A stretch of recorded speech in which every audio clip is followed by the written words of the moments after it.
আল্লাহর কোরআনের বাহিরা এবং দুর্বার আন্দোলন করেছিল, এই বামপন্থী বাংলার জমিনে টিকতে পারে না। সম্মানিত ভাইরা, এই কোরআনের বিরুদ্ধে আচরণ করে কেউ পৃথিবীতে টিকতে পেরেছে এমন নজির ইতিহাস নাই।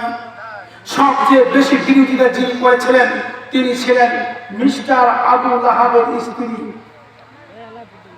আর পুরুষের মধ্যে সবচেয়ে বেশি বিরোধিতা করেছিলেন তিনি হলেন মিস্টার আবু জাহাল। আমরা জানি ইতিহাস পর্যালোচনা করে যেটা আমরা পাই, সবচেয়ে নির্মম মৃত্যু হয়েছে মিস্টার আবু জাহেলের।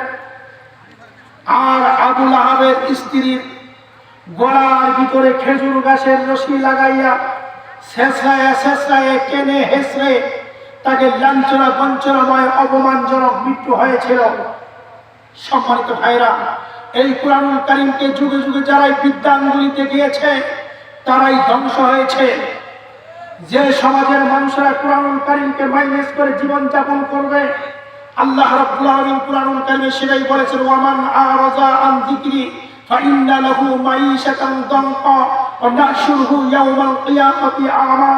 আল্লাহ তাআলা বলেন, যে ব্যক্তি কোরআনকে মাইনাস করে, কোরআনকে বেঁচে রেখে জীবন পরিচালনা করবে, তার জীবন হবে লাঞ্ছনাময়, তার জীবন হবে বঞ্চনাময়, তার দুনিয়ার জীবনে সুখ সমৃদ্ধ বলতে তার জীবনে থাকবে না। শান্তি প্রশান্তি কি জিনিস সেটা তার হৃদয়ে থাকবে না। তার জীবনটা হবে অপমানজনক, তার মৃত্যুটা হবে অপমানজনক।